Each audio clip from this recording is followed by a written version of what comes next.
Hello and welcome back to my channel. I'm Zalima and this is Zalima's Experience. Today I want to talk to you all about my trip to Egypt. So if you follow me on Instagram or Facebook, then you know I went to Egypt in January from like the end of January or mid-January, January 17th through the 28th. And this was a trip that my friend had planned for her birthday, so um, I didn't do much planning. But anyway, so what I want to talk about is some tips that will help you with planning a trip to Egypt, or also like if you're there visiting, just some things that you might want to be mindful of.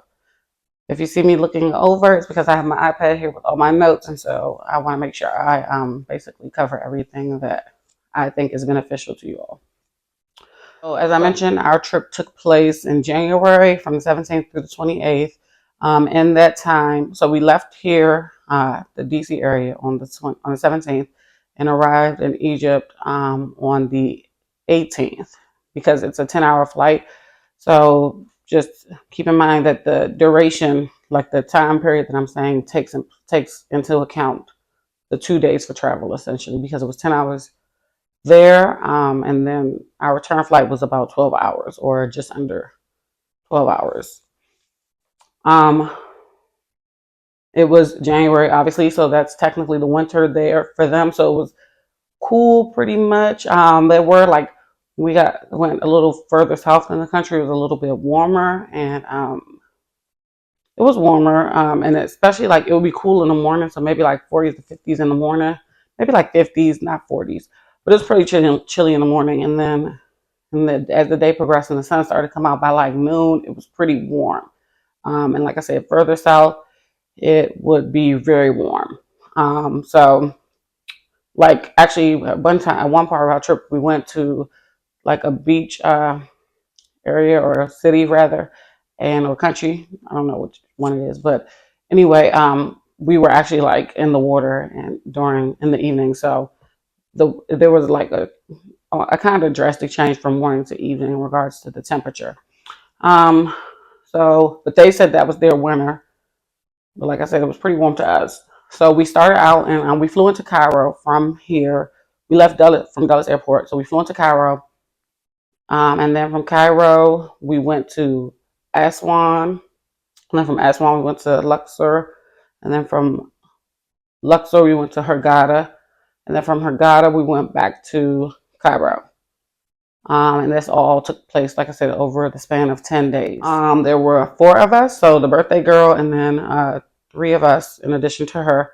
And that was the size of our group, so that we didn't join any additional groups of people or anything like that. It was just us 4, and the birthday girl did the planning, and everything was centered around just having 4 people as the group.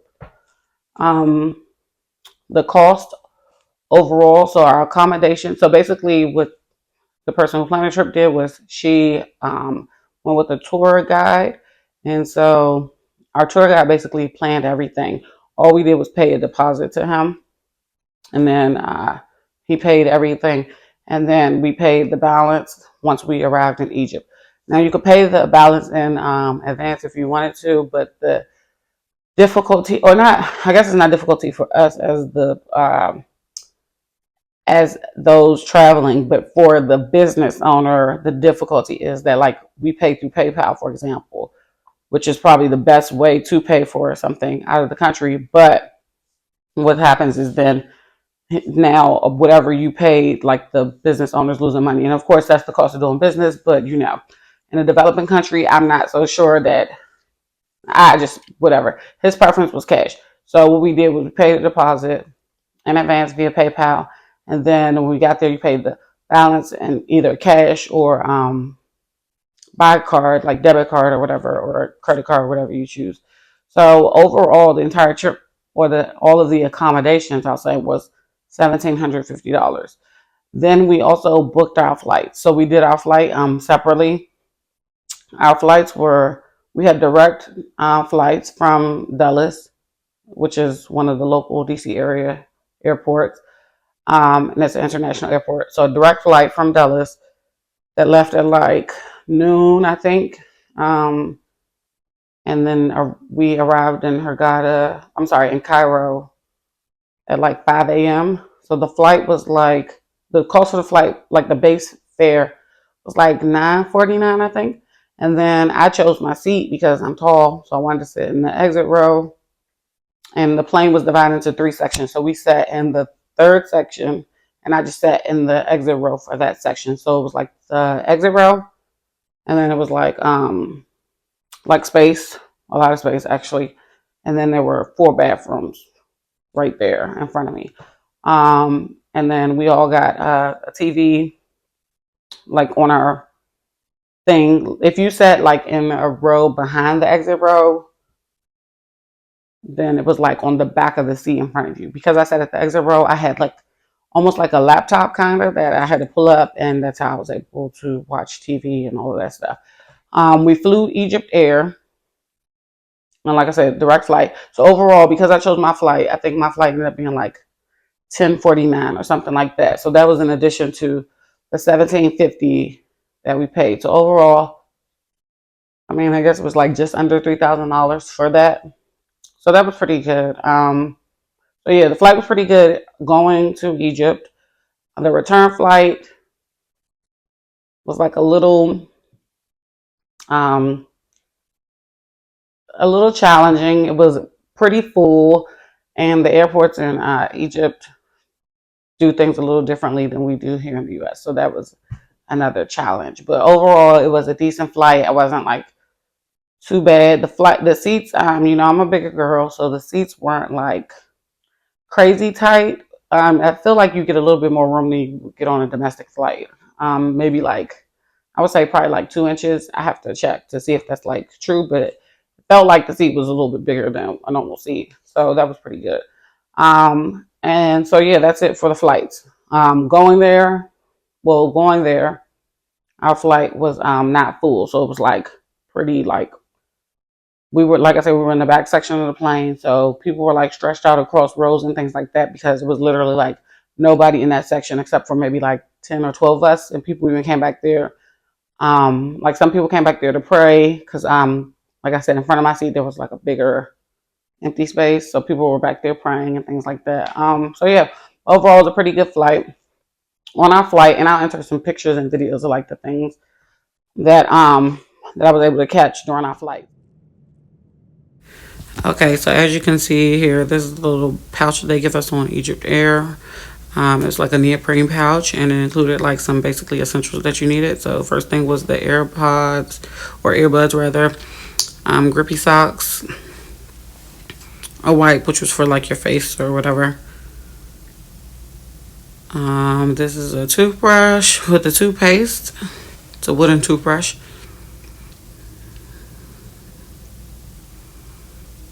They gave us a hairbrush, which I didn't need. That was a pen, which you use to fill out your paperwork for customs.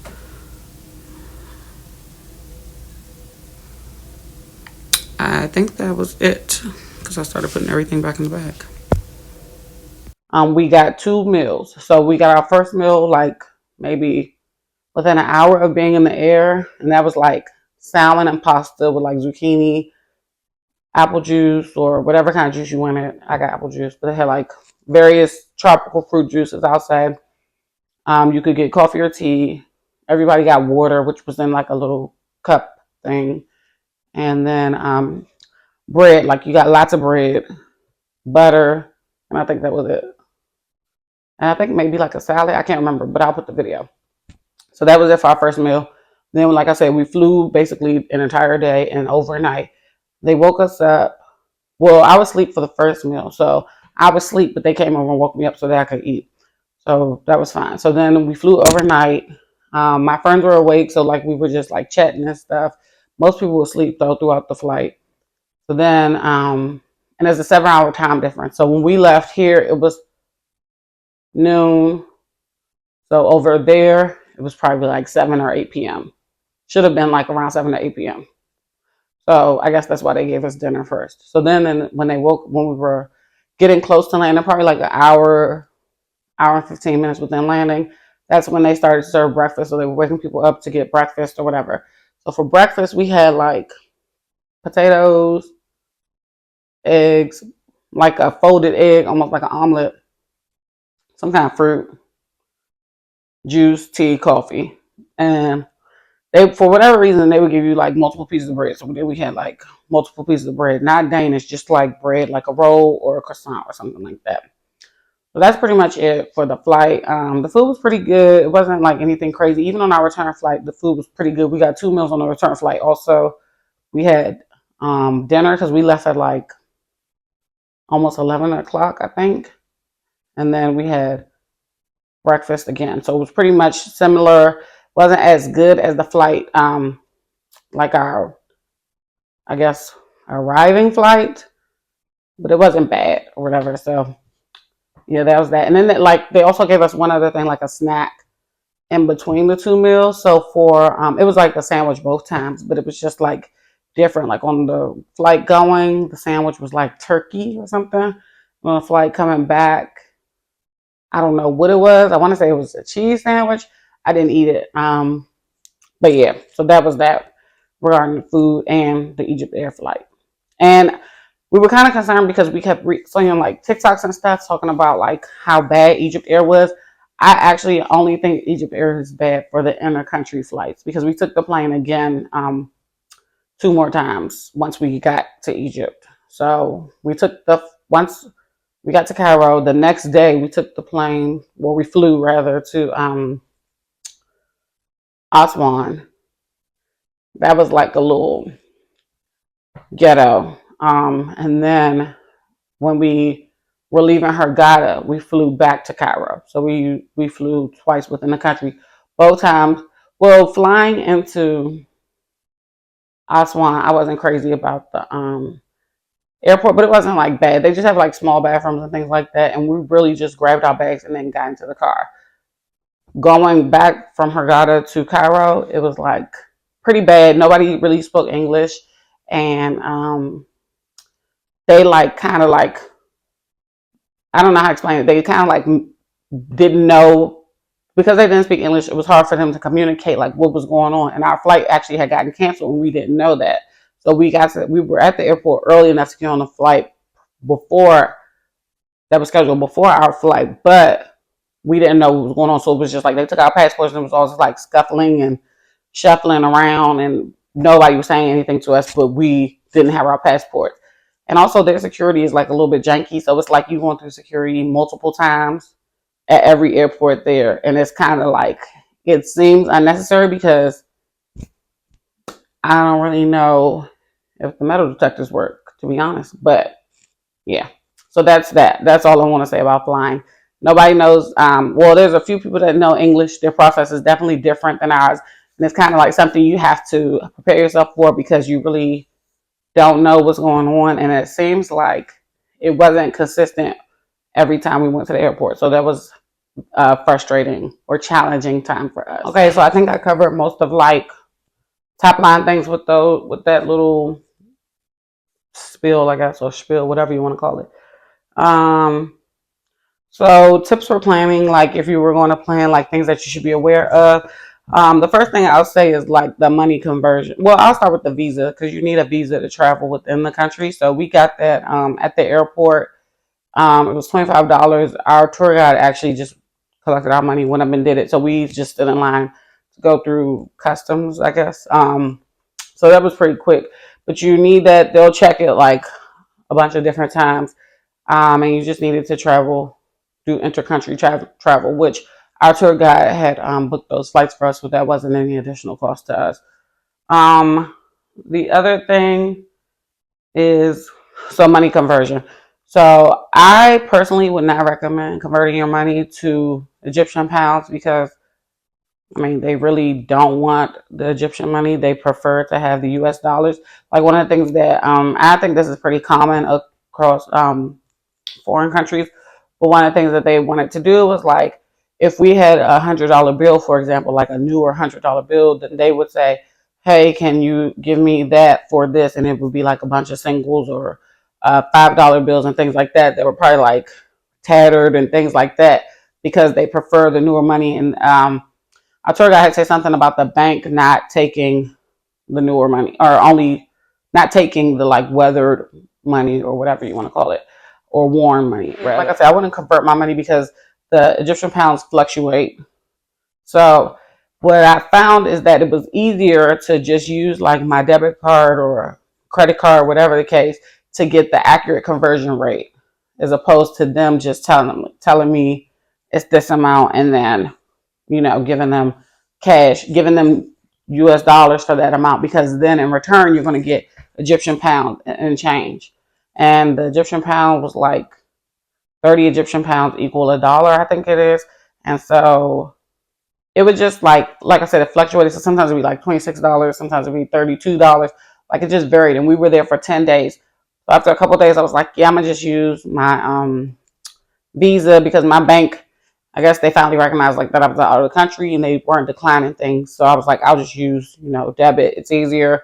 I don't have to worry about them like trying to get over on the conversion rate or anything like that. Not to say that they were, but you never know. So we just did that, or I just did that rather. If you're going to take, well, if you plan to take US dollars, one of the things that we did not know is that like you do a lot of tipping there.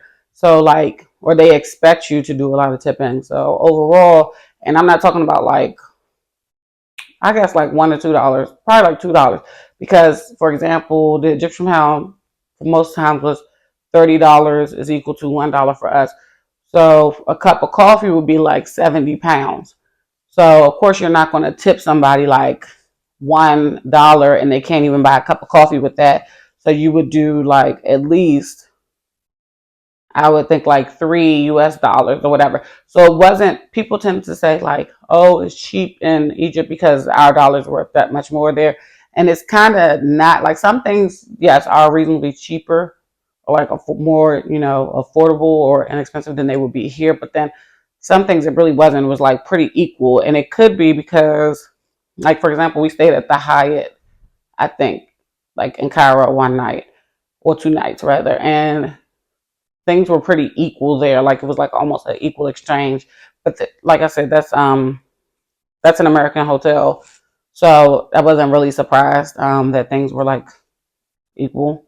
The other thing is like if I were to take money, like in hindsight, because I took like several $1,000s with me because I had to pay the balance of my trip, and then just to have money to spend, because we had an idea like before of like money that we wanted to spend or whatever, or like things that we wanted to do that weren't covered by our tour guide or whatever, or like what we paid for, the activities that we paid for. So I had an idea of like how much additional money I wanted to take, and like, like money for shopping or whatever. So what I would do if I were to go again is I would take probably like $100 to $200, but like in small bills. I wouldn't take them. So what me being me, what I did was I just went to the ATM that morning. So of course I had like a bunch of hundreds or whatever, which was difficult because then I ended up with a bunch of Egyptian pounds. And then it's like trying to figure out the conversion rate or whatever. So what I would do moving forward if I go again is take maybe $200 and like, not singles, but maybe like, yeah, maybe like half ones and then like fives, the other half fives or something like that. Just so that I have enough money for tipping, because they expect you to tip for everything, which I mean, I guess it's fair because these are working people. But one of the things is like they expect you as a tourist to tip, even though like the locals aren't tipping. So, for example, we had this one hotel that was in the middle of the Nile River. It's like on an island that sits in the Nile River. So, at that hotel, you don't have a choice but to take a boat over. So, the boat is ran by the hotel. We are getting on the boat, and there are locals on the boat and all these other people on the boat. But when we get off the boat, we're the only ones tipping, or we're the only ones expected that the, I don't know if I would call him the captain, but that the operator expects a tip from. So I mean, they really expect you to tip a lot. We even had like, they have like baggage handlers kind of at the airport, and they just assume that you're gonna, you want them to handle your bags or handle your luggage for them. And so, of course they expect a tip at the end. And I'm like, I didn't ask you to handle my bags. That's my perspective on it, because I just had 2 rolling suitcases and I can manage that. It's not like we had a bunch of stuff. So that was irritating to me, because they just start handling your stuff without even receiving any guidance or, confirmation from you that that's what you want to do. and then expect the tip at the end. And I'm like, no, because I mean, I tipped them, but like nobody asked you to start grabbing my stuff, and so that was annoying to me. They just so yeah, that's pretty much that. And so like you really do, tips can add up because you're like tipping every single person. Like we had a car service for basically everything that we did outside of the hotel. Like we visited a lot of temples and things like that.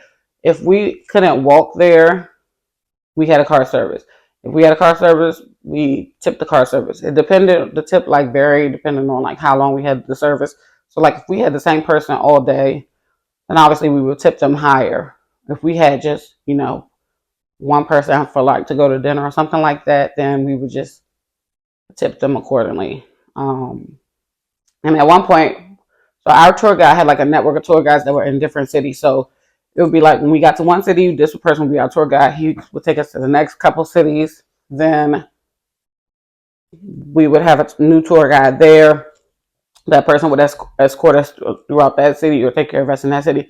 Then get us to another tour guide. Then we would do whatever with that tour guide. So we also tipped the tour guides as we changed hands, I guess, or got a new handler. I don't know what else to call it.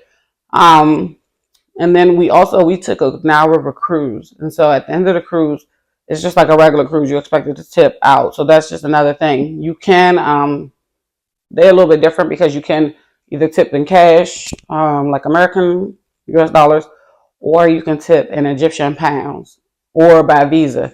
We had planned to tip by Visa, but then they didn't have Wi-Fi, which they were promoting the sale of the Wi-Fi access, but then when it came time to tip out, they didn't have Wi-Fi, and to like divvy up our bills, they didn't have Wi-Fi. So annoying, but whatever. So yeah, so yeah, you have options with tipping in various methods there, but for the most part, I just prefer to tip U.S. dollars. Because I know that's what they wanted, and then it was just also easier because I knew exactly what I was tipping them from my pocket. Like, so yeah, that's that. But the tipping was like something we weren't, I'll say, aware of, I guess. Like of course you expect to tip people, but I guess we just didn't expect it for everything because the other thing is like the other thing is you have to pay to use the restroom. So it's generally like they call it a tip, but really you can't use it without paying it. So you got to pay, and so it's like $1 at some places. It kind of depends. Like it wasn't everywhere that you had to do it, but there were places where it was like very clear, like you got to pay $1 to use the bathroom. So there's that. The other thing I want to say is like we just took car service everywhere pretty much. We didn't have to do like any taxis or Ubers or anything like that. Our tour guide pretty much made sure that we had basically a car to get wherever we went. We did go to like a Turkish bath house that was off of our resort when we were in Hurghada. The bath house, they facilitated the car service for us, so we just paid them whatever the cost was for being picked up and dropped off back at our resort. So that's that. Okay, now I'm gonna pivot to like the culture. Food, I think is pretty standard. Like I eat a lot of bread and a lot of rice there because I don't eat produce that's not cooked in foreign countries typically, unless it has like a thick peel, so like bananas, oranges. I think apples are even okay. Um, but I'm just like kind of cautious about that. So I ate a lot of, I guess, grains, like cooked grains, rice, meat. Some of the meat wasn't like, if they had chicken, I ate chicken. I ate like calamari, things like that. But a lot of bread because like I just ate what I knew. Um, so yeah, but the food in general, it seems to be like a little kind of like Middle Eastern. So they have like falafel, like a little fermented veggie dish, which was actually pretty good. We had like a chicken sandwich that was like very good, but we couldn't get that again for the rest of the trip, which was annoying because that was like probably the best thing I ate. And then one of the things I really love is the Schweppes, like Schweppes ginger ale. Over there, they have different flavors like pineapple, apple cinnamon, peach, lemon lime. Very good. It's pretty sweet. It's probably something that you like don't want to, drink normally. Oh, pomegranate was another one that was really good too.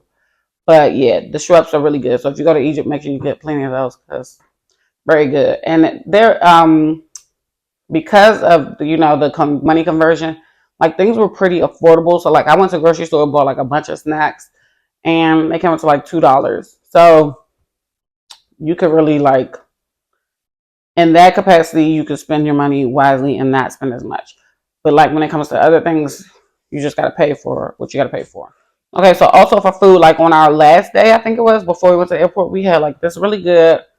I don't know what it was called, but it was really good. It was like shredded or shaved chicken and shaved beef over like rice and fries. Very good, but we only had that once. They have things like KFC. We had McDonald's, but we only saw like one or two McDonald's.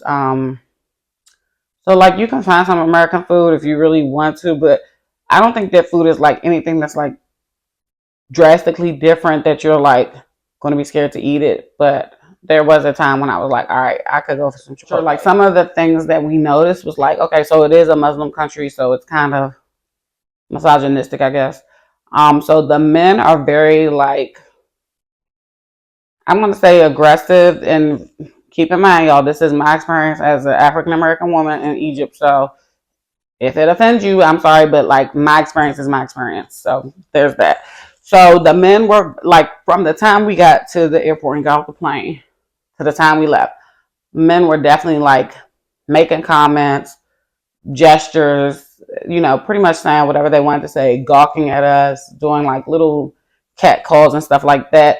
And nobody that I was with dressed like crazy, like I have seen in some of the pictures of people in Egypt, like as tourists. So that was kind of shocking. They literally just like, even like, I don't know how to explain. Like we were doing like the most regular things, and they just were making comments, and it was just like, okay, like this the experience we're gonna have everywhere, and it literally was everywhere. And I mean, from grown men, like adults, like probably even elderly almost, to like children who making comments, and I'm like, yeah, not feeling that. They were doing things also like taking pictures of us, recording us, and things like that. And just like overall gawking, which you know kind of is what it is. But also, if that's something that you're uncomfortable with, I would not recommend going to Egypt because there's like no way around it. Like literally, every time we turned around, it was just a man, and he was making a comment, or he's trying to talk to you, or he was trying to encourage you to hold a conversation with him, and things like that. And some of them had ulterior motives, like they were trying to sell you things and stuff, which was normal. But some of them were just like making comments like nonstop. And then so that was pretty annoying. The other thing is like it seems like they don't recognize boundaries, like in regards to your personal space. So they were like vendors, street vendors or whatever, but they were like encroaching in our space. So like I'm literally right here, and this person's going to step in front of me and be very close and try to sell me something. And it's like they won't take no for an answer, so they're very pushy. So that was pretty annoying. So if you don't like people being in your personal space, that's another reason why I would say I recommend not going, or just I don't know how you would deal with that, but figure out a different way to manage that, because they're definitely going to be in your space. And so yeah, even the women weren't like some women could be rude, like they were staring at us also. I don't know if it's because a lot of women we saw were covered, but then there were instances where the women weren't covered. And women also don't work there. We saw like a few women working when we were on like the resort and on the ship, but it was only like, it was very minimal, like one or two women. So not a lot of women that worked, but they were staring at us, also taking pictures of us. Like it's like I guess really like we are the foreigners, even though as an American I wouldn't treat a foreigner the way that we were treated there. Like everybody was like in awe. I want to say it was in awe of us, but I don't even know if it was in awe or like disgust. It's kind of like I'm unsure, because even we were in a museum and they were just like trying to touch my friend's hair and stuff like that. And so very annoying. And you try to like maintain your cool because you're in a foreign country or whatever, and you don't know what the consequences are of like going off on somebody. Whereas here, you go off and it's just like whatever. So yeah, that was that. So that was just probably like the biggest challenge of the trip overall was navigating that dynamic. And even like the kids will be like street vendors or whatever. So the kids will run up to us and try to sell us stuff, and we're like, you think you're gonna be sweet to the kids or whatever, but you can't be sweet to them because they're not gonna go away or whatever, or they're gonna follow you and things like that. So we had to learn a few Arabic words to like tell them no. So I would recommend doing that because it was definitely shocking to them when we said the words or whatever, but then it also stopped them like in their tracks from pursuing us. So that's all I want to say about the culture overall. The other thing or another tip, I guess, that I would have, or I would say, another tip that I want to share, I guess, is like when you're going, if you plan to go to like temples and stuff, one of the things that I struggled with was like picking shoes to take with me. So I bought a brand new pair of shoes, like some white Nikes. I don't even know what they call. I gotta look at them. I can't remember the name because the shoes are now, dog. They are like crazy looking, and they had suede on them. And I was like, maybe I'll just throw them in the washing machine, but I'm like, it's going to ruin the suede. But I'm kind of like, do I even care because the shoes are technically ruined? So like it's very dusty there everywhere. Like even in the city, it's dusty, dusty, dusty. So like I would not recommend taking white shoes unless they are leather. I wanted to go with white shoes. This is my personal me. I wanted to go with white shoes because it would match most outfits, and then also I could dress them up or down or whatever the case. In hindsight, I would still go white shoes. They just need to be all leather. The other thing is like I would not recommend wearing sandals if you want to visit a temple. Like there are pavers, or I'm going to call them pavers. Obviously, they're like just stone blocks. And sometimes like the steps are pretty high, like a good distance of height, so higher than they would be here. Here, they're going to be like probably like 8 to 12 inches. I think 12 inches of reach, but at least 8 inches high. There, they were like 16, 18 inches high. So it's a very high step. Um, I just wouldn't recommend wearing sandals because of that. And also that there were gaps between the pavers. So like you could roll your ankle and things like that. I definitely rolled my ankle like once, I think like the first or second day while we were there. But yeah, just things like that. And if you weren't, and a lot of places you got to take a boat to get there. So like, at least for our itinerary, we had to take a boat. So you're getting on and off of a boat on like sometimes a makeshift dock or whatever. And if you're in sandals, I just wouldn't recommend it. And then also, usually it would be like when you're getting out of the boat to go up the little dock, there would be like a incline. So, and there was lots of like debris and things like that because people hang out by the water. So that's something else. I just don't recommend sandals unless you're like just maybe hanging around. But even still, I feel like, I mean, it's just very dusty because it is like a desert. And so there's that. The other thing, like other outfits, I mean, I think overall outfit planning is fine. It's not anything too crazy. Like, of course, you want to be conservative. When we got to the resort, we were a little less conservative because they had a pool and things like that. And like, there were other people from other countries there, and they weren't like conservative. I definitely saw somebody in a thong bikini. So at that point, we were like, oh, well, we can wear, whatever we want. And really, I was conservative, but I don't think it matters because they were like staring regardless, whether you would dress conservatively or not.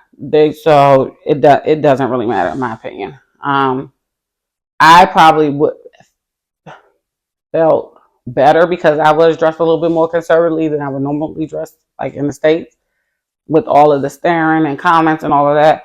I don't know that I would have taken it any further than I did. And I'll put in a few pictures so you can see what I'm talking about. She made a chart before we left, like probably like 2 weeks before we left with the days. And she put like the activities for each date. So then based on that, I just took pictures of the clothes that I was planning to wear and kind of plugged them into the chart that way. And so I took 2 suitcases. I took a big suitcase and a small suitcase. And then the small suitcase, since we knew we were going, well, in the small suitcase, what I did was I packed my clothes for like the first 4 days. And then that way, if something happened with my luggage, because I had lost my luggage or got my luggage got lost last year in Vegas, so I was like, well, I'll pack all my stuff in the small suitcase. That way, if for some reason my big suitcase don't make it, I still got the small suitcase with my clothes for at least like the first couple of days or whatever. And then I just packed my toiletries and stuff like that in there. And then I just packed in the bigger suitcase the rest of my clothes, and then the bigger toiletries like bigger size body wash, things like that. And then when we got to like the midway point of the trip, what I did was I swapped the suitcases. So I put all the dirty clothes in the big suitcase and then left my clean clothes in the smaller suitcase. So that's that. And I took, like I said, the white sneakers, two pair of Tory Burch flip flops, like a brown pair and a black pair. I had a pair of heel sandals, but honestly didn't need them because I don't know where you would walk in heels in Egypt, to be honest, unless you were at your resort. Um, and then yeah, that was it. I took a jean jacket also because, like I said, it was chilly. A scarf, like a pashmina, and we bought one there also, like the one that you say when people say I went to Mecca and they have like the little checkered scarf. I would show it, but I think if you know what I'm talking about, you know what I'm talking about. So yeah, bought one of those, and then yeah, that was pretty much it. I didn't really wear a lot of makeup because I just don't wear makeup every day, but I mean, you can, I guess. So I didn't take a lot of makeup. I took like lashes. I will wear concealer sometimes, so I took concealer, blush, and but like on a regular basis, there the most I was doing was like maybe a strip lash, blush, and that was it. Not too much. So yeah, there's that. For my hair, I got this weave installed or extensions installed like a week before I went. This is actually Maven Brazilian deep curl, kinky curl, something like that. So I got this installed right before I went. So this was pretty much easy to maintain. I just tied my hair up at night, like flipped my head forward, tied it up, and then that was pretty much it. Took it down in the morning, kind of shook it a little bit. If I needed, like right now, with the curl definition isn't really there. Like it's not deep or it's not there. It's not, the curl definition is lacking because I washed his hair last week. But um if I wanted it to be like more defined or whatever, I would just wet it and then boom, do like that. So I tried to just keep it like low maintenance for the um duration of the trip because I wasn't sure what I was getting myself into. So with the hair, I just wanted to not have to be bothered. I didn't want to have to curl anything. I didn't want to have to like take my wig off, worry about my wig blowing away, all these other things. And actually, the last day that we were there, it got very like windy for whatever reason. It was like very windy, so it was very dusty. And we went to the pyramids that day, and so I'm like my weave blowing all over the place, and I'm just like thanking God that I didn't wear a wig because I never sew my wigs down. I just kind of slide them on. So that's pretty much it. But we had a good time overall. Like I said, it's just the culture is definitely different, but that's everywhere you go. You're going to experience different cultures, even in different regions within the United States. So yeah, I didn't say anything. I wasn't trying to, or hopefully no one is offended by what I said because it wasn't meant to be offensive. It is just, like I said, my truth and what I experienced while I was in Egypt. And so I'm just sharing so that people are aware of what they're getting themselves into. And I think also one thing to keep in mind is like my experience as a black woman or African American woman, whatever you want to call it, is going to be different than a white woman, a Hispanic woman, somebody of a different ethnicity. So ethnicity, whatever. So there's that. So that's really the entirety of my trip. If you want more details on the itinerary and specific places that we visited, please, comment, let me know. Okay, I didn't realize that I didn't record and edit to this video. A couple of things that I forgot to mention is that make sure you get traveler's insurance if you are traveling abroad. That's just in case something happens to you. They can medevac you out of the area, and your family doesn't have to worry about the cost of that and things like that. The other thing is make sure you take a carbon monoxide detector just in case, because some of the hotels we stayed in were a little older. And the last thing is that you will need a converter for your electricity. So you can Google, converter for whatever country you're going to, and that you come up. That's it. Thank you for watching. Like and subscribe if you enjoyed this.